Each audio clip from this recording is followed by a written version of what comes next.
Hi, this is Rishi, and I'm here joined with Dr. Nupur Agarwal and some people who like to listen to Dr. Nupur Agarwal. This is a program we do as often as we can. Uh, Even though we're busy with our own work, we try and take out some time to do these conversations.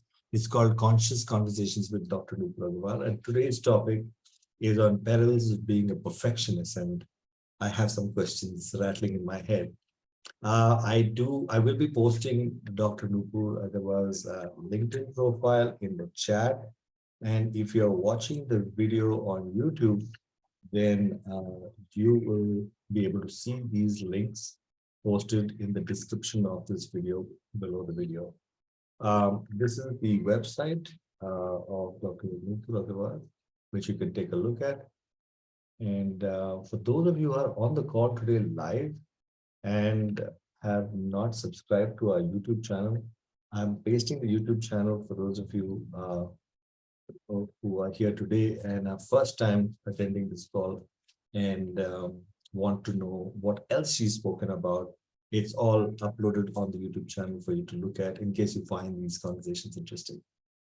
So yeah, we figured we don't want to do introductions every time. If you really want to take a look at who we are, check out the links in the description of this video or on the chat right now.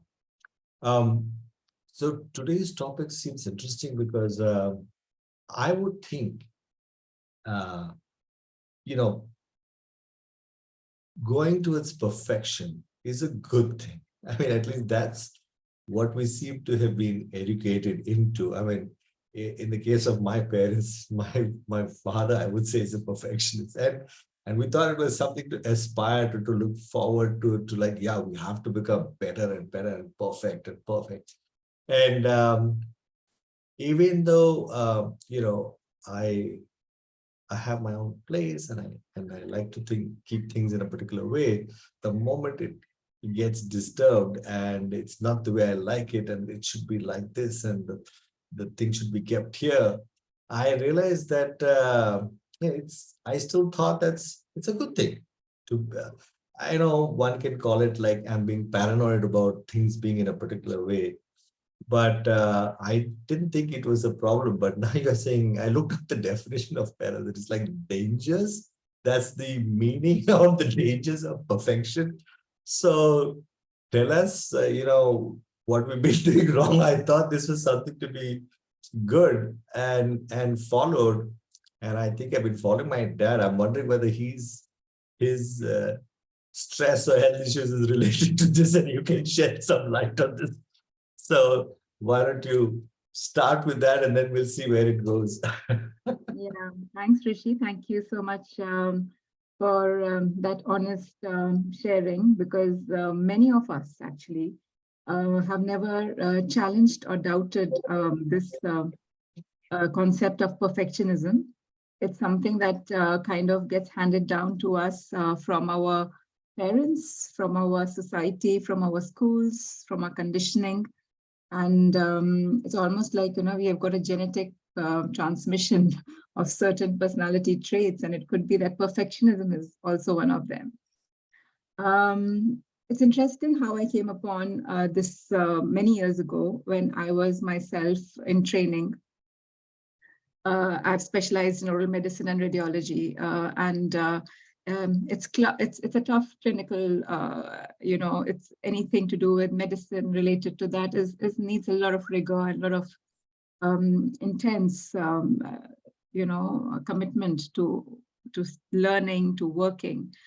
And I started recognizing this trait in myself. And I started recognizing that it was never good enough for me. Nothing I did was ever good enough. And even though I was getting appreciated for my efforts, but I was constantly unhappy. And I started to question myself that, am I in the right field? What is it that's making me unhappy? Because, it's really important to understand that if we are not feeling a level of joy and happiness and contentment in our life, in our work life, and sometimes our work life can take up a lot of our space, especially when we are in training, when we're still on the journey to become some specialist, or for anybody for that matter. And I started, and I was lucky enough that this is something that I experienced, and that's how I corrected, because I then started researching this space. I was always very highly intrigued by a branch of medicine, which is the mind-body medicine, and that's what I now practice. And I realized that perfectionism, as nobody ever taught me this, none of my parents didn't, my teachers didn't, but apparently it is a self-sabotaging behavior. It is a form of self-sabotage. And it is not a way it's not something that you need to pursue, because it is very counterproductive. It is very counterproductive to your growth. It is very counterproductive to your personality development.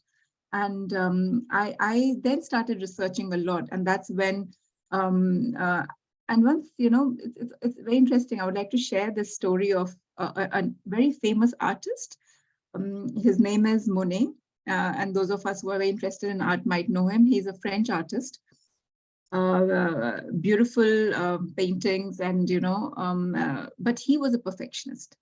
And he was a perfectionist to the point that he used to destroy his paintings because he was upset with the quality of his work. And there was a time when he was very close to putting up an exhibition, and he literally burnt and kind of stabbed some of his paintings, I think up to 15 or more.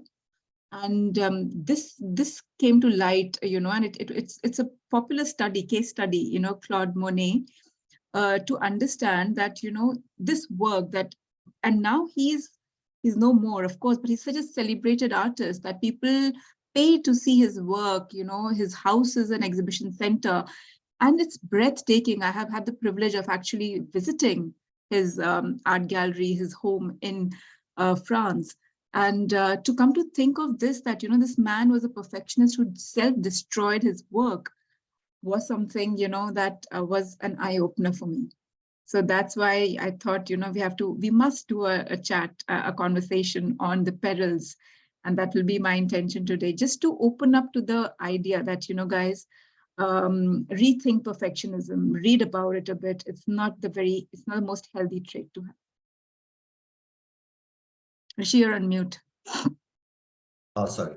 So I guess I was just quickly doing a Google check and Wikipedia on Claude Monet. And I definitely want to look at what he did. I mean, he destroyed his work, and I'm just trying to think if I can relate to that.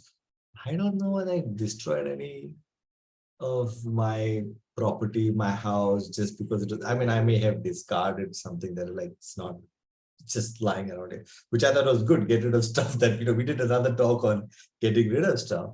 But I in his case, he was just about to do his exhibition, and he's destroyed his work.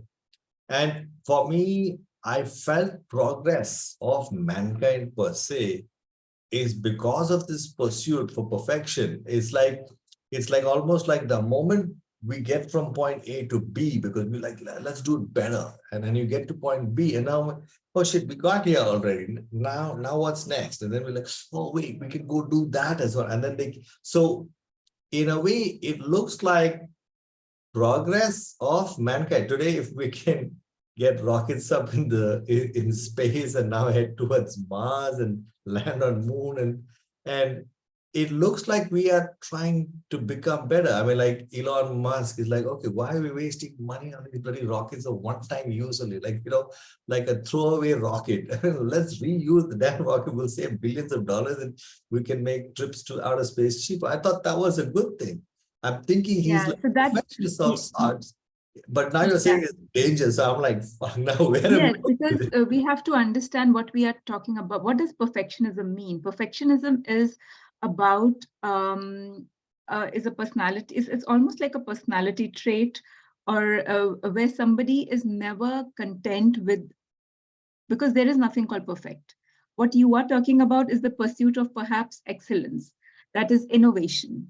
That is evolution. And that is something we need to differentiate, that's not perfectionism. Okay, so I like that word, excellence, and okay, good. Innovation. So maybe, Yes. maybe I'm not that bad. I'm probably working. I thought I'm using the word perfectionist, but Yes. maybe just trying to get better. Yes, Okay. and that's why it's something that we have to understand that people, and all of us may have to some extent this trait, but there are some of us who are die-hard perfectionists. And a lot of times we are seeing that when I call it a self-sabotaging behavior, it is coming from a space that, it is never feeling good enough. It is feeling that, there is no sense of contentment. There is no joy in the process of actually performing the act.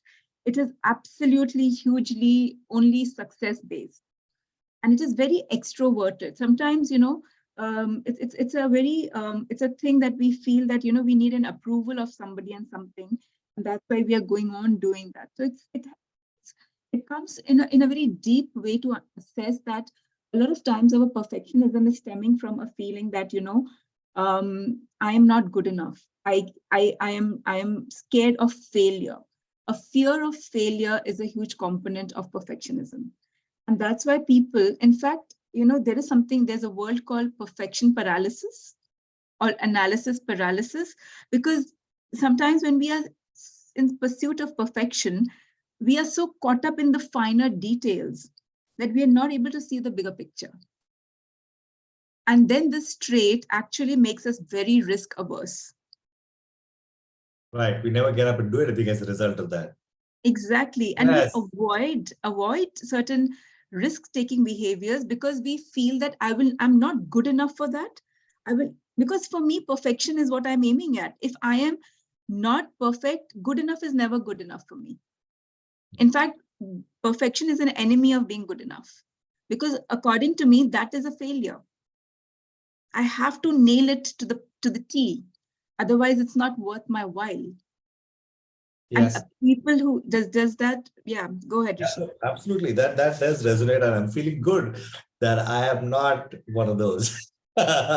Because there was this time, a friend of mine said that, Rishi, you're doing all these training programs and it's really great and all of that. And those days I was doing a one-day workshop on how to make a website. And he said, Rishi, I think I'd like to do a joint venture with you where I will talk on one aspect of email marketing, that is the communication part, and you handle the tech part, because I don't understand the tech. I just understand the strategy, what to say, how to say it. I said, okay, fine. Fine, I'll come up with something, and let's see, maybe next week, let's talk and see what you think. This is the things I'll talk about. And next week I spoke to him. I said, look, I've worked on my technical part. I'll start with this, and we'll see where it goes from there. And I'll hand it over to you to talk about this strategy.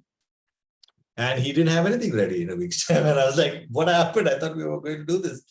And he said, no, I'll need some more time. And I said, okay, fine. And do you need a couple more weeks? Maybe you're busy. He said, yeah, that'll be great. Sure enough, I connected with him after a couple of weeks, and he was like, he just didn't start. And I'm like, what's happening? I mean, I thought I'm ready. I've spent my 1 week effort to get this going, and you haven't even begun, and it's been like 3 to 4 weeks now. So he said, yeah, I'm still, I'm not getting it. It's just not right. I have to think of the structure. And I'm like, okay, you know what? Thanks so much for this idea. I'm going to give my version a shot without your version. I'm not going to cover up strategy. I may touch upon some very general purpose strategies, but I will talk of the tech. And I went and got my email marketing workshop started. I said, look, this is a 5,000 rupee workshop. It's a one-day workshop, and just 3 people signed up. I didn't care because I just wanted to learn, to see what shit will come up, so that at the end of it, I'll know what to do for my next workshop and make it better. So absolutely. I think I've got it right. The guy who was going to do this with me is the perfectionist. And really, he never took off. He still doesn't take off. He's always stuck and complaining about where he's at. So I think he's more like Monet. Don't want to mention. Absolutely right. No, not at all. In fact, even Serena Williams, one of our tennis stars, is believed to be a perfectionist, and she's herself quoted and has been quoted to say in many interviews that sometimes it's so difficult for her to accept defeat and failure that she ends up having angry outbursts at certain things which haven't gone really well. She says that I do break rackets. And of course, as an athlete, you can totally understand the level of stress and the kind of competence and the kind these players are par excellence, But then she recognizes that this is something she's not very proud of, and and being so aware, she's able to call it out and she's able to work through it, because we have to understand that perfectionism is an enemy of growth, because it's not letting you grow as an individual. And we have to also understand, a person who comes from that mindset sets unrealistic standards. It's not high standards, it's unrealistic standards. And something that is unrealistic standards, then you are always going in circles, because failure is not an option. And now we realize that to have a growth mindset, to have that mindset where you need to innovate, evolve, and grow, we need to experience failure and we need to embrace failure and learn from it. But when we have that perfectionist mindset, we will not even enter a zone where there could be a potential of failure. Oh, that's so cool, because one of my friends, and I think you know him, Hasmukh Sapnawala, he had come for one of our first few sessions. Yes. Remember? And he actually is trying to run an organization where he calls it a learning environment. He doesn't call it a school. And he's out there in the middle of nowhere where there's hardly any signal. You won't get your mobile signal, won't come there, but he's got fiber suddenly, 100 Mbps fiber from Geo. But the point is that he calls the learning center, he says, the way you learn is by making mistakes. That's all. If he makes sure his tools and everything he teaches people with, he says it's okay if you break it, okay? Because if you break it, you'll understand what you did wrong so that you don't do it again. So you learn because you made the mistake to begin with. It should not be something we should be punishing people with. So I think this is something picked up in school without, as you said, you're not taught it in school, but we pick it up in school because you're scolded for not being perfect or good enough. And I guess I'm just thinking from what you're saying, I get the fact that this is bad now, right? And many of us have got, we're unaware that we have this self-sabotage, we destroy ourselves, we are headed toward, we just can't accept failure, we don't move forward. As a doctor who's been dealing with this, how does one make that shift? What does one do? How would you advise them? What would you tell them? To say, here are some starting points to get out. First, of course, as you said, that tennis player understood. She understood that she's got this. And that let's say if people are watching this or they feel, oh shit, maybe I'm one of those people, and they realize that this is where they're screwed. What would you tell them? How do they get out of the trap they've set themselves up for? Is there some way to get out of it, or they're trapped? It's something that we, as I said, we all, sometimes most of us might be having this self-sabotaging trait, and awareness is the key thing. It's so important to be aware that I'm doing this, I'm practicing this. This is a tendency in me. This is something that I am doing unconscious. It's a very unconscious habit that it is pointed out. And a very important, before I actually come to how as well, I would like to also just point out that, of course, there's a huge element of inability to accept failure, fearing failure, but it also comes with a lot of guilt and shame, because there is a huge baggage of being shameful, because your self-image is so associated with getting something perfect, that if it doesn't happen, and there are so many factors beyond a person's control, so having that perfection is almost impossible, unfortunately. That's why it's called perils of perfectionism. That the person starts to feel intense levels of shame and almost guilt, because the standard that was set for them by somebody else or by themselves has not been achieved. So these people are in a constant state of unhappiness.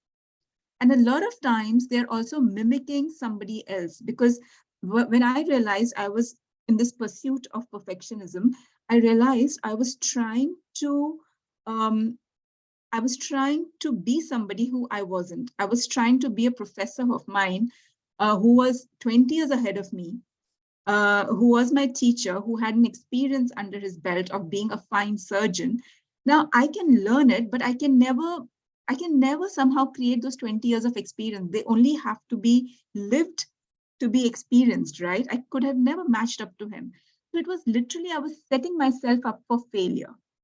And because of that, there is a vicious cycle of discontentment, shame, guilt, and as if I'm letting down myself, I'm letting down my teachers, I'm letting down my parents, and above all, my patients, for whom I was wanting to be perfect. So it comes with so much. In fact, we are seeing this happening as young as 10-year-old who are buckling under the pressure of perfectionism because of the demands of the parents, because parents are putting these kind of pressures on children, and children are now suffering from anxieties, depressions at an age which was unheard of earlier. We have a lot of studies, we have a lot of data that is showing us that, you know what, um, people are getting a lot of personality disorders because of these kind of unrealistic demands, because they are creating these, you know, illusions of something that doesn't exist. And also there's a book that I would like to recommend. It's by Brené Brown. It's called The Gift of Imperfection, right? This is a lovely book that you know, and she also has some wonderful TED Talks on YouTube. So if anybody who wants to really explore, first of all, what Rishi asked is how do we navigate, how do we get out of this space? It's really important to first become aware that I'm doing something like that, to actually become aware that I am not just doing it for myself, but I'm also doing it for other people. Because when somebody is a perfectionist, they kind of expect something similar from other people. So if it's your team, if it's your family, life can become hell living with somebody who's a perfectionist. Because if your boss is a perfectionist, no matter what you do, it'll never be good enough for him, right? Right. So these are the kind of things that, you know, we must realize that we are making not only our lives difficult, we are making the lives of everybody around us difficult. And in fact, there was a study that I wanted to quote. I've got that here, that it was released. This was something, an article in Harvard Business Review by Tara Sophia Moore. And she talks about that many women don't even apply for jobs because the job descriptions tend to be so perfect. Wow. And they fear that, you know, they won't measure up to this. Right. So, you know, this is the way where we are kind of thwarting, and that's why it's a self-sabotaging behavior, because you're not putting yourself out there. Yes. Right. So this is something that, you know, is huge. It has huge impact on our well-being, stress, anxiety, personality disorders. And as you mentioned, we get a lot of, you know, hypertension. If you are unhappy, we know that now our internal biochemistry gets impacted by our stress hormones, which is cortisol. So always know that now mind body medicine is telling us that every difficult emotion, whether it's guilt, shame, fear of failure, is having an impact on our well-being and creating disease for us, dis-ease, right? So the question that you asked is actually really, really powerful, Rishi, that how do we actually start to navigate this and kind of, you know, step into a more empowered state? So something that I would love to ask your opinion, but, you know, something that I think it's a process of reinventing oneself. It's the process of recognizing that, yes, this is something that I'm engaged in. This has been my behavior, and starting to take baby steps to prevent it. Because Rishi, the thing is, all these behaviors, they become our personality. It's because of the practice over years. We've practiced them. We have been in this for years. So they become our default mode. We engage in them without recognizing we are engaging. So the moment we become aware, the moment we step into this with awareness and we start breaking the patterns, we start checking. So mindfulness is really important. That, you know, can I stop? Is this sounding good enough for me? Can I stop here, or do I need to make it perfect? Because my perfect is going to be different from your perfect. So it's a very futile pursuit, right? And sometimes there is a saying that goes by, it's better to be imperfectly right than be perfectly wrong. So it's just understanding that, can I deviate from my usual behavior of spending 10 days on a report and actually trust my experience, my instinct, and think that this is good enough, and submit it, and go ahead and submit this project. And if there are certain points of improvement, I'm sure my peers, my colleagues, my subordinates, my boss will come back with the feedback. Right. Another thing people with perfectionism, we notice, are not very good at as taking feedback from people. They're not very good at taking feedback. So being open and receptive, and understanding that it's okay to fail. It's a learning curve. My ego is not going to be, not investing our ego in every little thing that you do. It's about not thinking to yourself that every time I fail, it's the end of the road for me. So, embracing failure, embracing the journey is really important. A lot of times we know that people who are perfectionists are very outcome driven. They're very outcome oriented. So if you can make yourself process oriented, that helps.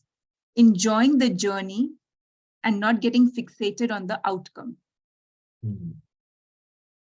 Because you learn a lot from the process. You learn a lot from the journey itself. Right? And somebody who's perfectionist is so outcome oriented that they will make the journey miserable for themselves and for others. Right. So this is a fine thing. Yeah. Sure. So one of the things that came to my mind, because I've actually done your EFT course, and I'm a kind of guy that likes to, I'm used to the fact, go to doctor, blood report dekhega, dawai dega, kha lo, drink, have the medicine. And for me, EFT was nice because when I was looking at the workshop, it was I have difficulty doing it myself, but I'm thinking, once if I've understood that I have a pattern of trying to be a perfectionist, would EFT help for somebody who's already aware that they need help to then fix it? Or you think that may not be the right modality for? No, absolutely, Rishi. I'm actually I'm very happy you mentioned EFT. For those of us who may not know, EFT stands for Emotional Freedom Technique. It's a tapping technique. And yes, EFT can actually help us in overcoming our self-sabotaging behaviors. Right.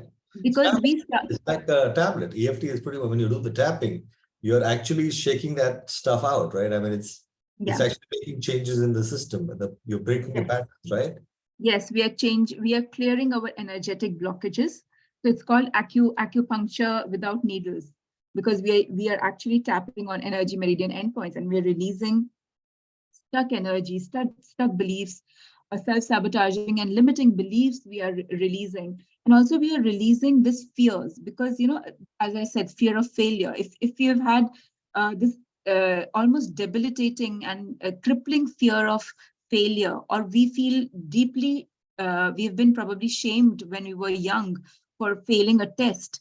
And, and that scar has stayed on.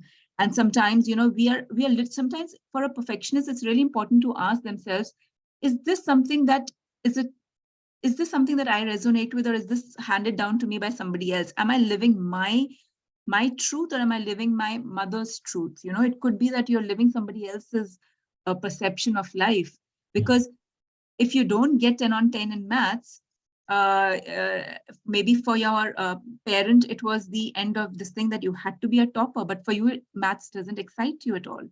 So, sometimes we have to also ask ourselves, and with tapping, we can really release these limiting beliefs, and we can release the fear, the shame, the guilt. That can be really released from our system. And the more we start to relax and lighten and be unblocked energetically, the more joyful we become in the process of creation. And understanding, where does creativity come from? Creativity actually comes from a mind that is at ease and at peace. But perfectionism just does exactly the opposite. So in many ways, we are not able to be truly creative if we are being a perfectionist. It's literally it's sabotaging ourselves in that space. Also, Rishi, understanding when are we setting achievable goals and when are we setting unreasonable ones. Sometimes we say that, no, do not set yourself up for failure. Right. So for a perfectionist, it's very important to keep assessing the goals that they're setting. If it is something that a person who wants to lose weight, it's very unrealistic to have a target which is maybe losing 10 kgs in a week, because there'll be promises enough on YouTube and various programs.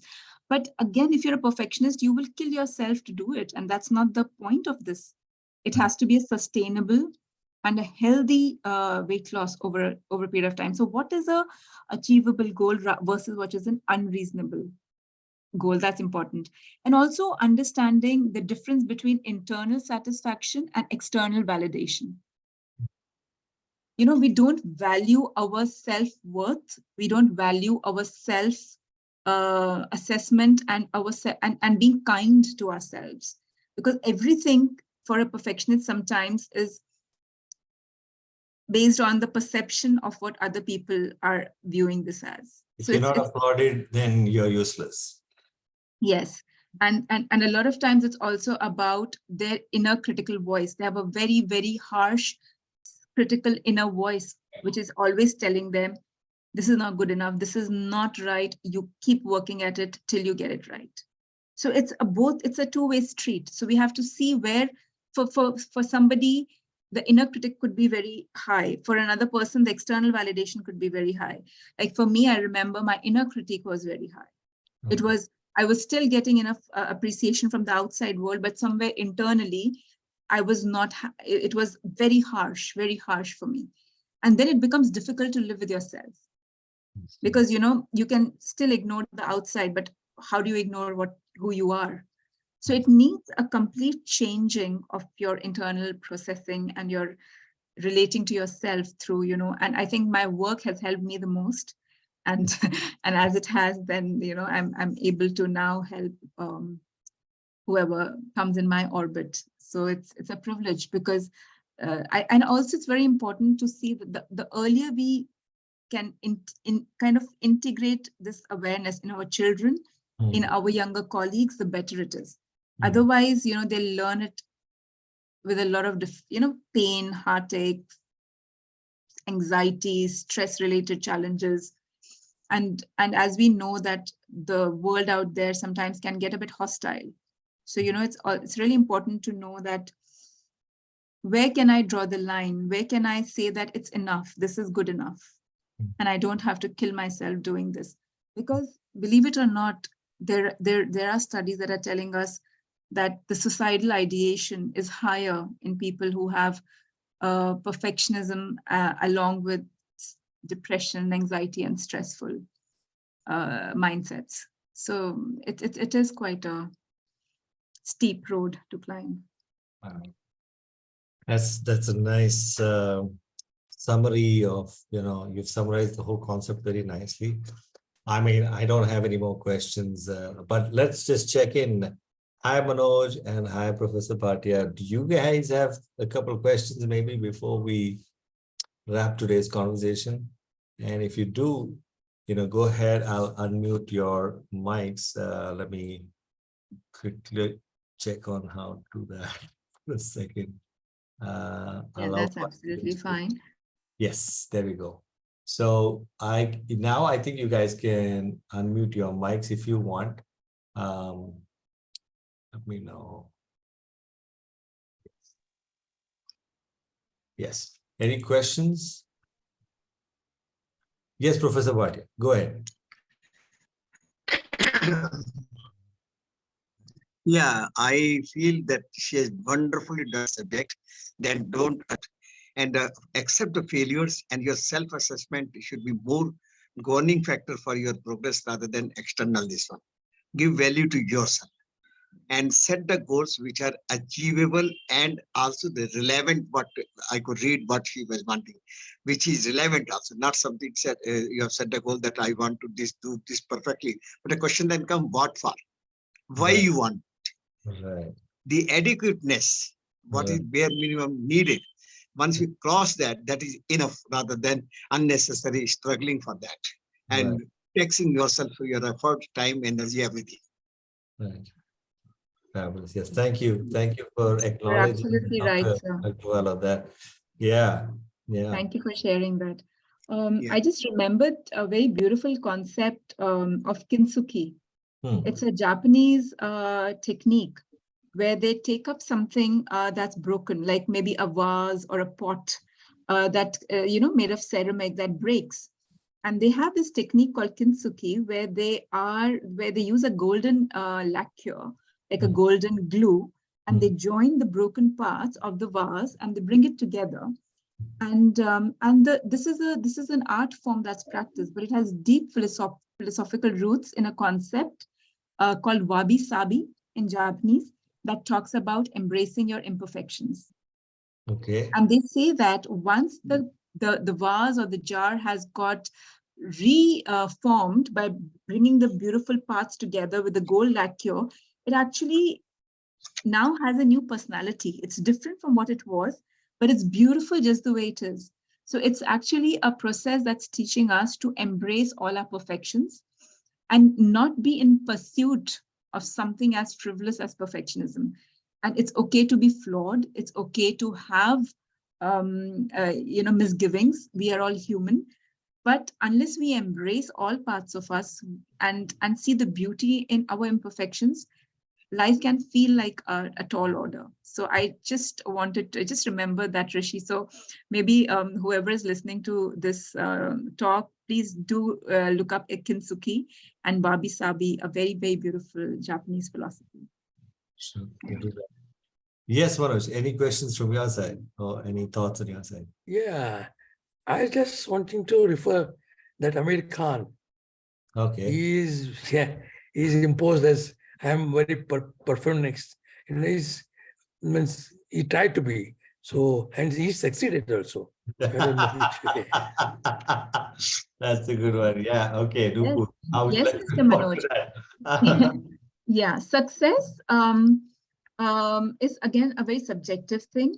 Yes, to the world, he appears very successful, and I don't know about Mr. Amir Khan, so I wouldn't want to comment. I would love to have an opportunity to chat with him. Maybe someday I will ask him this question if I ever get a chance to. Serena Williams is very successful, sir. Rishi, You know? next time Amir को बुला लेना. हाँ मैं वही मैं आमिर जी अगर आप सुनते हैं तो please Please join our Please join us. next conscious conversation.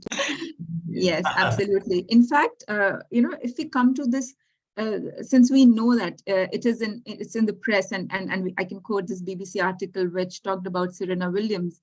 She is as well very famous, international acclaim, top of her game, one of the best athletes. So success and perfectionism are not necessarily it's not an indicator, but the level of happiness, the level of contentment, and the level of ease in life perhaps is a better indicator of and this is what we are talking about in terms of perfectionism. Success at what cost? Again, that is something. And then understanding it could be excellence that they are striving for, perhaps not perfection. So really understanding it's a very fine line between excellence and perfection. And just to see that, yes, it's good. We need to grow. We need to push ourselves beyond our comfort zones. We need to keep, stepping out of and succeeding. That's perfectly fine. But what is the energy behind that? Is there an energy of lack or a fear or a perfectionism, or there is an energy of growth? So I think that is something we need to. Yeah, we have to see this from the productivity point of view. What is it we are giving and what is it finally we are getting? At certain level, we're really progressing, and that dip is there. We should recognize that dip, that beyond that, we should not work. Beyond that, we should not work for the perfection. Yeah, in fact, I was just thinking about the example that Manoj used was, looking at, I again, very honestly, I don't know Amir Khan personally, so I can't really comment. But I get to understand that, yes, he works on like one film a year, not more. He doesn't take the stress of doing because he wants to get one right. to the point where I think I remember seeing an interview where people were kind of interviewers were asking him, like, you are the actor in the movie, but you become the director, telling the director what he should do. Ye kaisa hai? You want to get. He says, see, we worked here. His response was very nice, and of course, he's an actor, so I don't know whether he's saying that stressed out or if he's saying that out of wisdom. I think it's out of wisdom, and he said something to the effect of that. Look, we read the script, I agreed with the script, and now if you're deviating from the script, then I want to get involved into getting it like the way I thought I wanted, because the success of the film, his own success is dependent on that. But I've seen there are films that have gone flop in terms of money, as far as the money is concerned, the amount of money spent on the film and the amount of money actually made on that film may not be in sync over there. So they're considered failures in terms of those movies didn't do very well. But he's back again doing yet another film. So I would think he's okay. I'm sorry, I couldn't get out of the Amir Khan thing, because I'm personally, I'm quite a fan. I like his films. I like him as an actor. So sorry, Manoj, वो मैं दूसरा बात भूल गया, मैं बस आमिर के बारे में सोच रहा था. No, Sorry. but it's you rightly said. He sometimes pinpoint the director, ye karo, wo karo. That's not good also. Right. Interpreting wouldn't be a very good idea to go into details without knowing the person or without having him here.